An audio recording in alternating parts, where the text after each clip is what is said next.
Hi everyone, यह हमारा Indian national movement का तीसरा लेक्चर है जिसमें हम आज कर्जन और स्वदेशी आंदोलन के बारे में पढ़ेंगे।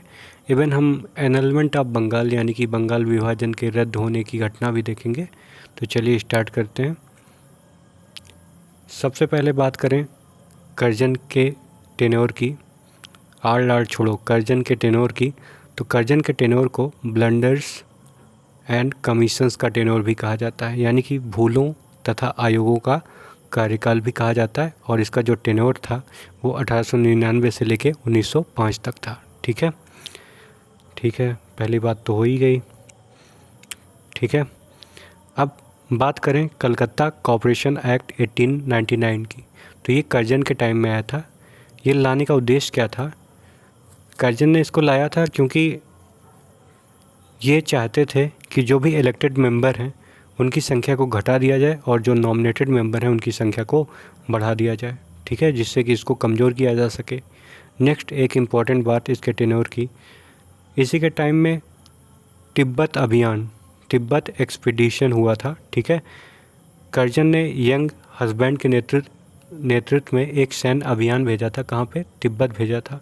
ठीक है, जिससे कि दलाई लामा जो है ये डर के भाग गए थे और कर्जन ने चुंबी घाटी पे कब्जा कर लिया था। ये जो दलाई लामा है ये आज वाले दलाई लामा नहीं है जो यहाँ रहते हैं एपस्टीन फाइल वाले। आपके दलाई लामा दरअसल कोई नाम नहीं है, एक पोस्ट है। बहुत सारे लोग इसको एक नाम समझते हैं। ठीक है, नेक्स्ट अगर बात करें विक्टोरिया मेमोरियल की, तो इसी के टाइम में विक्टोरिया मेमोरियल की नींव रखी थी। किसने रखी थी? कर्जन ने ही रखी थी। विक्टोरिया मेमोरियल में ताज लाइक वाइट मार्बल्स लगे हुए हैं। ठीक है, मतलब इसको बनाने में ठीक ठाक पैसा खर्च किया गया। ठीक, इसीलिए जो हमारे पूर्वज हैं, जो हमारे एंसेस्टर्स हैं, इसको क्रिटिसाइज करते हुए बोलते क्या हैं? इसको कहते हैं मॉन्यूमेंट्स ऑफ सबजुगेशन या स्लेवरी, यानी कि पराधीनता का स्मारक बोलते हैं इसको। ठीक है, नेक्स्ट देखते हैं। आगे बात करें तो universities reform and government control के बारे में बात करें तो इंडियन यूनिवर्सिटीज़ एक्ट आया था कब? 1904 में। ठीक है, कर्जन के ही कार्यकाल में। और विश्वविद्यालय आयोग यानी कि यूनिवर्सिटीज़ एक्ट कब आया? 1902 में। ये किसके अंडर में इस्टेब्लिश किया गया? तो ये थॉमस रेले के अंडर में इस्टेब्लिश किया गया। ठीक है, चेयरमैन थे थॉमस रेले। ठीक, थॉमस रेले इसके जो है चेयरमैन थे। नेक्स्ट देखें ऑफिशियल वर्सेस रियल ऑब्जेक्टिव क्या था। भाई इसका जो ऑफिशियल ऑब्जेक्टिव था, जो वो लोग बोल रहे थे हम इसको किस लिए ला रहे हैं, तो उनका जो मेन ऑब्जेक्टिव था वो ये था कि प्रगतिशील शिक्षा व्यवस्था लागू करना था उनके हिसाब से। बट जो रियल ऑब्जेक्टिव की बात करें, इसका जो रियल ऑब्जेक्टिव था वो रियल ऑब्जेक्टिव ये था कि इस्टेब्लिश करना है एब्सोल्यूट कंट्रोल। ठीक है, एब्सोल्यूट कंट्रोल इस्टेब्लिश करना है किसके ऊपर? ओवर हायर एजुकेशन, जो हायर एजुकेशन है उसके ऊपर। इस बात को आप कर्जन के एक स्टेटमेंट से प्रूव कर सकते हैं, सिद्ध कर सकते हैं। ठीक है, कर्जन क्या बोलता है? कर्जन कहता है शिक्षा के प्रसार से राजद्रोह की भावना पनपती है। ठीक है, seditious and anti national feeling grows directly from the spread of education, ऐसा कर्जन बोलता है। ठीक है, नेक्स्ट देखते हैं सीनेट को लेके इसने क्या किया। ठीक, और वीटो पावर किसके पास रखा। बात करें सीनेट की तो कर्जन क्या करता है कि क्रिएट करता है हर एक यूनिवर्सिटी में एक सीनेट। ठीक है, सीनेट का काम क्या है भाई?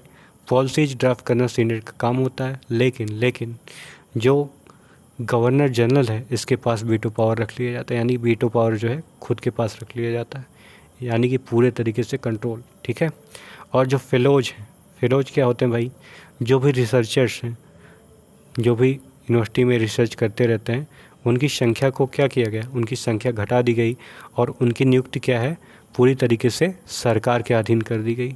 ठीक है, तो सरकार के चमचे ही ज़्यादातर फेलो बनते थे इसका मतलब। ठीक है, आगे बात करें गोखले का एक कथन है, गोखले क्रिटिसाइज करते हैं, कहते हैं ये जो कानून है ना, ये भारतीय शिक्षा को पीछे ढकेलने वाला कानून है ना।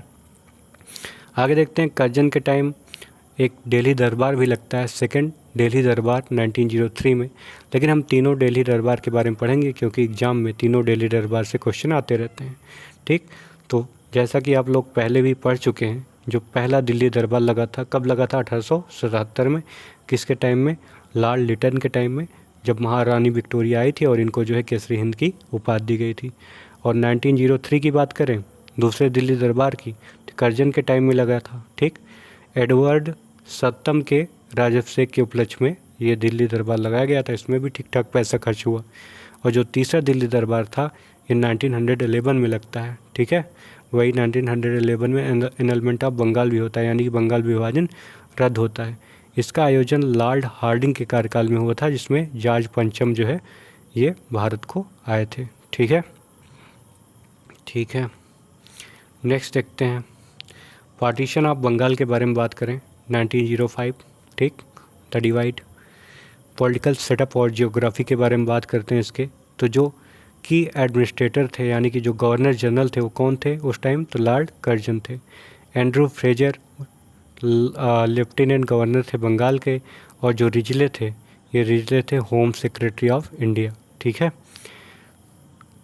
ट्रू बेसिस ऑफ पार्टीशन क्या था भाई? पार्टीशन का ट्रू बेसिस क्या था?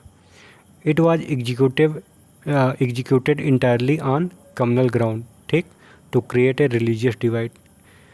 कम्युनल ग्राउंड के लिए एग्जीक्यूट किया गया था पूरी तरीके से, जिससे कि रिलीजियस डिवाइड हो सके। ठीक, यानी कि धार्मिक ध्रुवीकरण हो सके। अब देखो, बात ऐसी है कि जो पूर्वी बंगाल था वो मुस्लिम बाहुल्य था, और जो पश्चिमी बंगाल था वो हिंदू बाहुल्य था। तो इसने डिवाइड करके पूर्वी बंगाल और पश्चिमी बंगाल में बांट दिया बंगाल को। और जो पूर्वी बंगाल थे, इसकी राजधानी ढाका बनाई गई। और इसके जो पहले लेफ्टिनेंट गवर्नर बनाए गए, कौन बनाए गए? बैमफील्ड फुलर। ठीक, फुलर का एक बयान भी है। फुलर का बयान क्या है? फुलर कहता है, हिंदू और मुस्लिम मेरी दो बेगमें हैं और मुस्लिम मेरी लाडली बेगम है। देख रहे हो किस तरह वाई हाथ स्टेटमेंट दे रहा है। आगे देखते हैं। पश्चिमी बंगाल, ये हिंदू बहुसंख्यक है, बता ही चुके हैं। इसमें जो बंगाल था पहले, वो बंगाल, बिहार, झारखंड, उड़ीसा, ये सारे राज्य शामिल थे। और इनकी जो जनसंख्या थी पश्चिम बंगाल की, उन 5.4 करोड़ के लगभग थी। जबकि जो पूर्वी बंगाल थी, उसकी जो जनसंख्या थी वो 3.1 करोड़ के लगभग थी।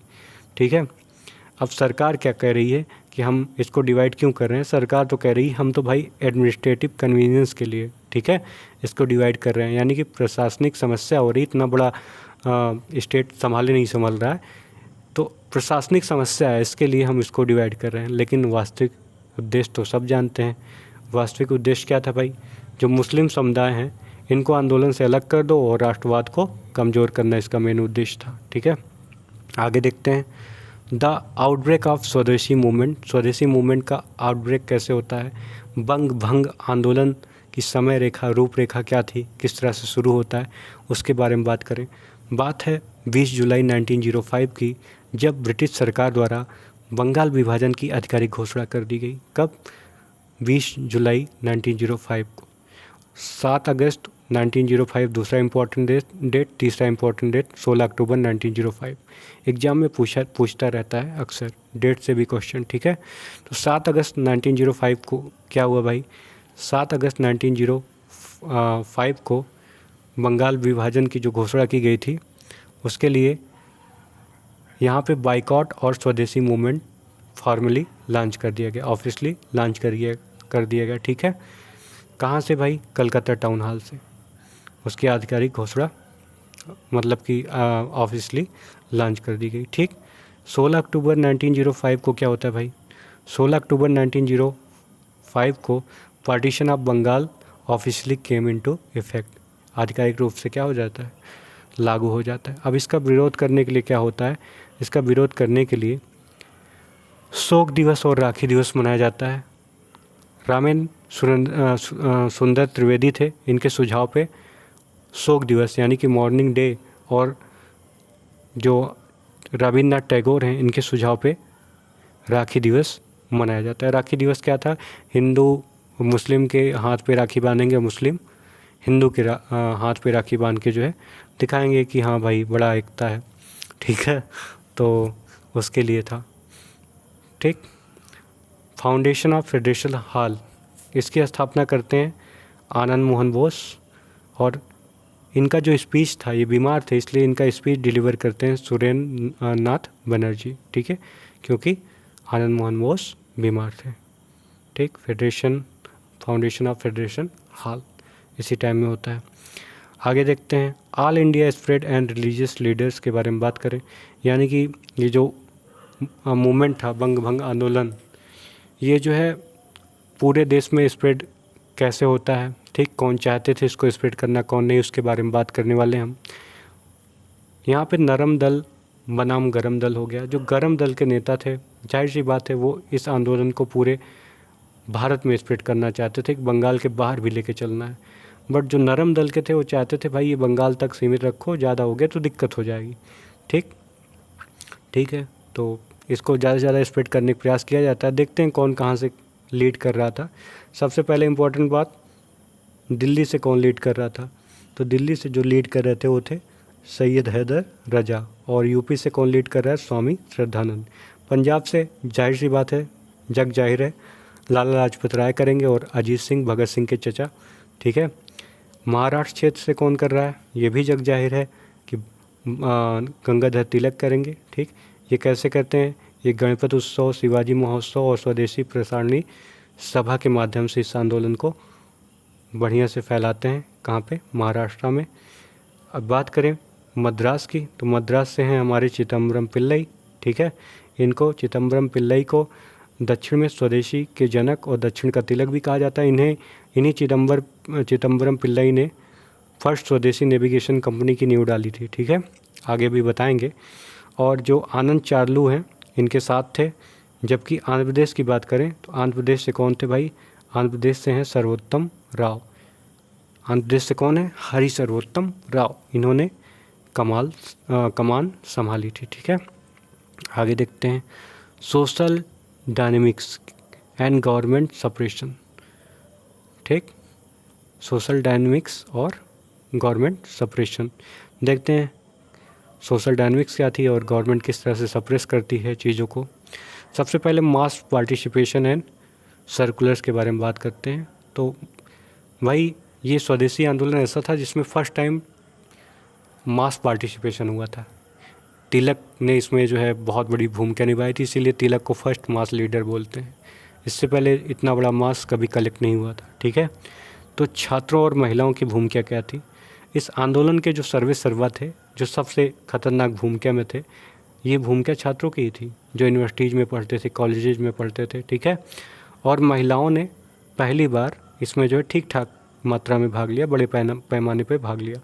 अगर बात करें वर्गों की सहभागिता से, तो एग्ज़ाम में क्वेश्चन हमेशा आता है, इवन यूपीएससी तक क्वेश्चन आया कि कौन से वर्ग शामिल नहीं थे, कौन से शामिल थे।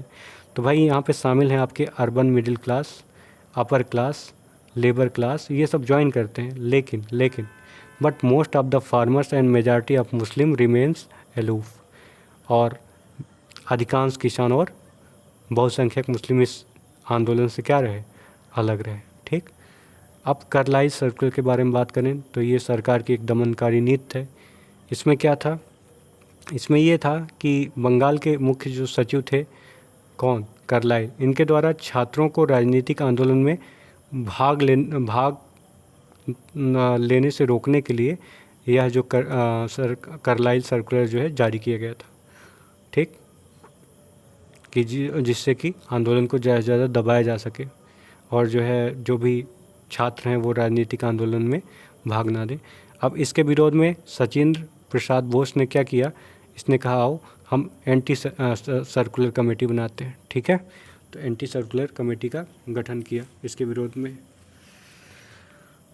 ठीक है, आगे चलते हैं, नेक्स्ट देखते हैं इकोनॉमिक इम्पैक्ट क्या होता है और किस तरह से इंडिजीनियस इंडस्ट्रीज फ्लरिश करती हैं, इसके बारे में बात करते हैं। ठीक है, स्वदेशी इंटरप्राइजेज के बारे में बात करें तो उद्योगों पर क्या प्रभाव पड़ा, तो भाई जो हमारा इंडियन उद्योग है ना उस पर पॉजिटिव प्रभाव पड़ा, सकारात्मक, और जो ब्रिटिशर्स हैं इनके उद्योग पर नेगेटिव प्रभाव पड़ा। तो देखते हैं किस तरह से सकारात्मक प्रभाव पड़ा और क्या क्या हुआ। तो सबसे पहले बात करें तो फर्स्ट इंडस्ट्रियल कॉन्फ्रेंस 1905, ठीक, कहाँ पे हुआ? कलकत्ता में। किसके चेयरमैनशिप में? एस.सी. दत्त के चेयरमैनशिप में जो है ये फर्स्ट इंडस्ट्रियल कॉन्फ्रेंस हुआ 1905 में। भाई किस लिए होगा? जाहिर सी बात है, प्रमोट करेंगे हम क्या? डोमेस्टिक मैन्युफैक्चरिंग को। ठीक, स्वदेशी स्टीम नेविगेशन कंपनी, अभी हमने बताया ही, चिदम्बरम पिल्लई, जिन्हें जो है तिलक ऑफ साउथ कहा जाता है, इन्होंने इसको लॉन्च किया। ठीक, इसमें ये क्या बनाते थे? स्वदेशी रूप से एक कंपनी खोले थे जो कि स्टीम नेविगेशन से रिलेटेड थी। ठीक, जहाज वहाज बनाती थी। आगे देखते हैं, पंजाब केमिकल्स स्वदेशी स्टोर। ठीक, बात है प्रेसिडेंसी कॉलेज के रसायन विज्ञान के एक प्रोफेसर थे। कौन प्रोफेसर हैं? प्रफुल्ल चंद्र राय। ठीक, इन्होंने एक पुस्तक भी लिखी थी, इनके पुस्तक का नाम है, बहुत इंपॉर्टेंट पुस्तक है, हिस्ट्री ऑफ हिंदू केमिस्ट्री। ठीक, इन्होंने पहली स्वदेशी स्टोर की स्थापना की। कौन? प्रोफेसर प्रफुल्ल चंद्र राय। ठीक है, आगे बात करें बैंकिंग के विस्तार की, तो बहुत सारे बैंक खुले भाई। इस दौरान जो है विशुद्ध भारतीय पूंजी से कई बैंक खुले, जैसे कि आपका बैंक ऑफ इंडिया है 1906, बैंक ऑफ बड़ौदा इसी टाइम की पैदाइश है 1901, 1908, और bank central bank of India 1911 और बैंक ऑफ मैसूर 1913। ठीक, ये सब बैंक खुले। अब देखें कल्चर पे क्या इफ़ेक्ट पड़ा भाई, इसके द्वारा कल्चर पे क्या इफ़ेक्ट पड़ा। आर्टिस्टिक एंड साइंटिफिक रेनेसां के बारे में भी बात करेंगे। ठीक, लिटरेचर और फाइन आर्ट्स की बात करें तो कुछ सबसे पहले साइंटिफिक अचीवमेंट्स के बारे में बात करते हैं। तो आपके जो हैं जगदीश चंद्र बोस, आपके और हमारे, और कौन? प्रफुल्ल चंद्र रे। ठीक है, ये जो है इन्होंने सिस्टर निवेदिता से सहयोग लिया और पौधों की प्रतिक्रिया यानी कि प्लांट रिएक्शन और तुलनात्मक इलेक्ट्रोफिजियोलॉजी, किस पे? तुलनात्मक इलेक्ट्रोफिजियोलॉजी, कंपैरेटिव इलेक्ट्रोफिजियोलॉजी पे जो है इन्होंने शोध किया, रिसर्च किया। ठीक है, नेक्स्ट बात करें आमार सोनार बांग्ला। ठीक, रविन्द्रनाथ टैगोर ने 1906 में ये प्रसिद्ध गीत लिखा और 1971 में चल के ये क्या बन गया? बांग्लादेश का राष्ट्रीय गीत बन गया। ठीक है, Indian society of oriental art की भी स्थापना हुई। कब हुई? 1906 में। कला के क्षेत्र में स्वदेशी प्रेरणा देने के लिए कलकत्ता में अवनींद्रनाथ टैगोर ने इसकी स्थापना की थी। किसने की थी? अवनींद्रनाथ टैगोर में। एग्जाम में क्वेश्चन आ सकता है, वो आता ही रहता है, इवन ये सब क्वेश्चन यूपीएससी में बन चुके हैं। Indian society of oriental art की स्थापना कब हुई? 1906 में। फाउंडर कौन है? कलकत्ता के फाउंड किया गया कलकत्ता में बाई अवनींद्रनाथ टैगोर। ठीक है, ठीक है, किस लिए भाई, किस लिए फाउंड किया गया? कि to bring swadeshi inspiration to the field of fine and art. ठीक है, स्वदेशी इंस्पिरेशन लाना था आर्ट वुड के फील्ड में। ठीक, नेक्स्ट देखते हैं नंदलाल बसु, ये भी बहुत इंपॉर्टेंट फिगर है। इस संस्था से, ये जो संस्था थी Indian society of oriental art, इस संस्था की पहली छात्रवृत्ति पाने वाले ये असाधारण चित्रकार थे। कौन? नंदलाल बसु। अब अगर बात करें इनकी, तो इन्होंने ही जो हमारा डीपीएसपी है, ठीक, directive principle of state policy है, इसमें अब जो भी डीपीएसपी में जैसे अनुच्छेद हैं या मतलब जो भी पार्ट है ना, हर एक पार्ट का जो जिस्ट है, उस जिस्ट की सहायता से इन्होंने अपना एक चित्र तैयार किया है, जिस चित्र में सारे के सारे जिस्ट समाहित हो। जैसे डीपीएसपी में इन्होंने मेरे ख्याल से भगवान राम का वो चित्रण किया है, क्योंकि राम राज्य दिखाना था, है ना। डीपीएसपी स्टेट से रिलेटेड ही है, तो राज्यों के बारे में बात करता है। तो इन्होंने डीपीएसपी में चित्र दिया, इवन जो भी इम्पोर्टेंट पार्ट हैं सबके लिए एक एक चित्र दिया, ठीक है, अपने संविधान में। और आगे बात करें तो इन्होंने उमा की तपस्या, जो आप देखते हैं ना, माँ पार्वती तपस्या कर रही हैं शिव के लिए, तो उमा की तपस्या नामक जो है प्रसिद्ध चित्र इन्होंने बनाया, ठीक है। आगे देखते हैं आधुनिक कला शैली और भारत माता। ये भी बहुत इम्पोर्टेंट बात है कि जो अवनींद्रनाथ टैगोर थे, इन्होंने अजंता, राजपूत, मुग़ल शैली से प्रेरित होकर प्रेरणा लेके बुद्ध और सुजाता तथा भारत माता, देखो सुजाता जो है बुद्ध को खीर खिलाती हैं, इसी खीर को खा के जो है बुद्ध जो है मेडिटेटिव मोड में बैठते हैं उनको ज्ञान की प्राप्ति होती है। तो ये जो फिगर आप देखते हैं बुद्ध को सुजाता खीर दे रही हैं और बुद्ध इसको ग्रहण कर रहे हैं, तो इन्होंने ही बनाया है। आगे बात करें तो भारत माता जो कि वंदे मातरम वस्त्र धारण किए हुए हैं, इनका प्रसिद्ध चित्र बनाया जो आप लोग हमेशा देखते रहते हैं। ठीक, तो किसने बनाया था इसको? अवनीनाथ टैगोर ने ही बनाया था। ठीक है, अब देखते हैं एजुकेशनल रेवोल्यूशन क्या होता है, एजुकेशन में किस तरह से रेवोल्यूशन आता है। तो नेशनल काउंसिल ऑफ एजुकेशन, इसकी स्थापना होती है 1906 में, बहुत इंपॉर्टेंट है। नेशनल काउंसिल ऑफ एजुकेशन 1906 में इसकी स्थापना होती है। कहाँ पे फॉर्म होती है? कलकत्ता टाउन हॉल अंडर किसके अंडर में? सतीश चंद्र मुखर्जी। ठीक है, गुरुदास बनर्जी और सतीश चंद्र मुखर्जी की अध्यक्षता में मातृभाषा में शिक्षा के लिए इसका गठन किया गया। ठीक है, मदर टंग में शिक्षा के लिए। ठीक, जिसमें डॉक्टर एस के मलिक ने शिक्षा कोष में बड़ा दान दिया था। किसने? जो डॉक्टर एस के मलिक हैं, इन्होंने एजुकेशन फंड में अच्छा खासा कंट्रीब्यूशन किया था। 1901 में शांति निकेतन की स्थापना 1901 में ही हो गई थी। किसने किया था? तो पूरी दुनिया जानती भाई, रविन्द्रनाथ टैगोर द्वारा जो है किया गया था। कहाँ पे किया गया था? वीरभूमि। ठीक है, वीरभूमि में किया गया था। ठीक है, जिसे अत्यधिक भूमि और दान प्राप्त हुआ था। आगे देखते हैं, Bengal national college and school के बारे में बात करें तो देखो भाई, Bengal national college and school खुलता है और इसके जो पहले प्रिंसिपल बनते हैं आपके, वो बनते हैं अरविंदो घोष। कौन बनते हैं? अरविंदो घोष। ठीक, वही जिनके बारे में बताया था कि ये बोल रहे थे कि इंडिया नेशन इन मेकिंग नहीं है, इंडिया ऑलरेडी एक नेशन है। इंडिया एक आत्मा है, आत्मा सोई हुई हो सकती है, लेकिन इसका ये मतलब नहीं कि वो मर चुकी है। ठीक है, तो ये अरविंदो घोष हैं। ये जो है बनते हैं क्या? पहले प्रेसिडेंट किसके? Bengal national college and school के। ठीक है, इससे पहले ये हाई पेड जॉब पे भाई थे, 750 रुपये पर मंथ पाते थे बड़ौदा स्टेट में। बोले कि ये सब नहीं करना है हमको। ठीक, ये 150 रुपये पे आ गए। कहाँ पे? Bengal national college and school. ठीक है, आगे बात करें बंगाल टेक्निकल कॉलेज की, तो इसकी स्थापना होती है 1906 में। ठीक है, किसकी? बंगाल टेक्निकल कॉलेज की।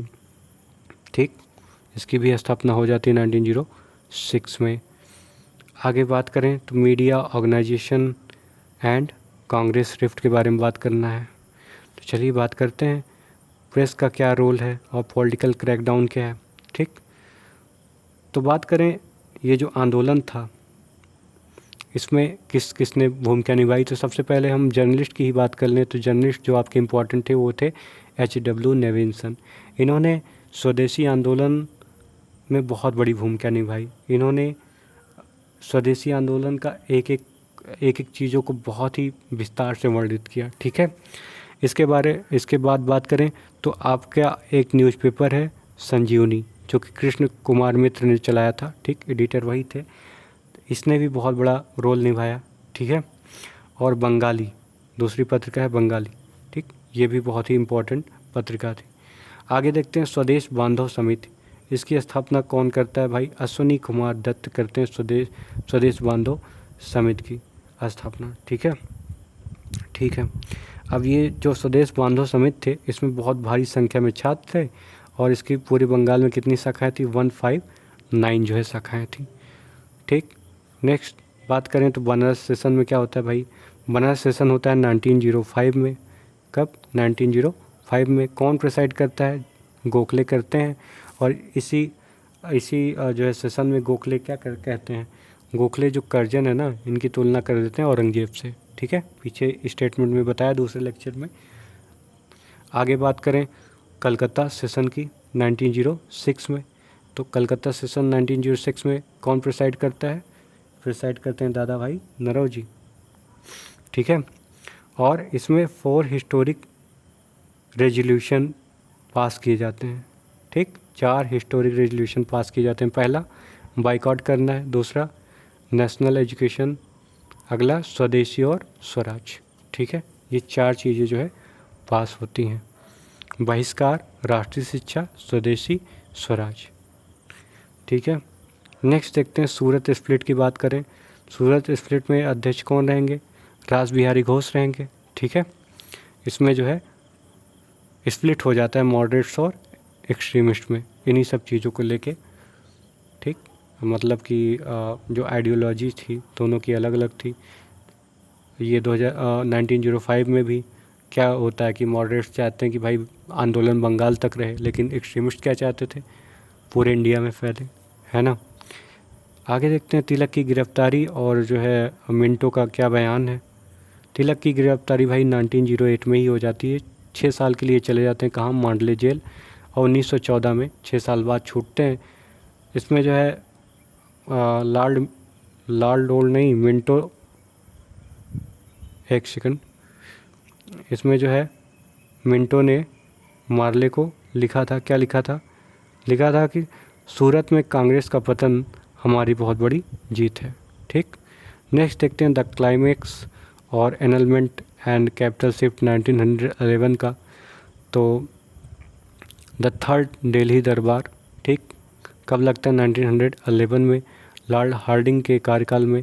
जॉर्ज पंचम के आगमन पर दिल्ली में जो है ये दरबार लगता है। ठीक है, इसी में जो है बंगाल विभाजन को रद्द कर दिया जाता है, रद्द करने की घोषणा कर दी जाती है। ठीक, और आधिकारिक रूप से रद्द कर दिया जाता है। राजधानी परिवर्तन हो जाती है, तो भारत की राजधानी कलकत्ता से पुरानी दिल्ली हस्तांतरित करने की घोषणा कर दी जाती है। ठीक, और नई दिल्ली और वायसराय हाउस, 13 फरवरी 1931 को नई दिल्ली जो है आधिकारिक राजधानी बन जाती है, और लॉर्ड हार्डिंग जो है वायसराय हाउस यानी कि वर्तमान जो राष्ट्रपति भवन है उसमें प्रवेश करने वाले प्रथम गवर्नर जनरल बन जाते हैं। ठीक है, आगे हम देखते हैं नेक्स्ट लेक्चर में, तब तक के लिए धन्यवाद। ठीक है।